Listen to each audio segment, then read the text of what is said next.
Петропавлдық би жоба Азия чемпионы атанды. Гонконгта өткен сары құрлықтың үздігін анықтауға 24 елдің спортшылары жиылды.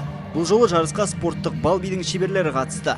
100-ден жүйрік атанған жерлестеріміз Кирилл Новиков пен Ярослава Кузнецованы вокзалда туыс бауырлары қарсы алды. Когда я танцевал Нәтижені хабарламас бұрын 3-ші не 4-ші орында тұрақтаймыз деп ойладық. Сосын таблода 1-ші орын деп жазылды. Жеңіске жеткенімізге сене алмадық. Барлық қатысушылар хас шеберлер болды. Бұл жұп мұндай дуэтте небары 1 жыл бірге билейді. Осы уақыт аралығында олар түрлі халықаралық республикалық жарыстарда топ жарды.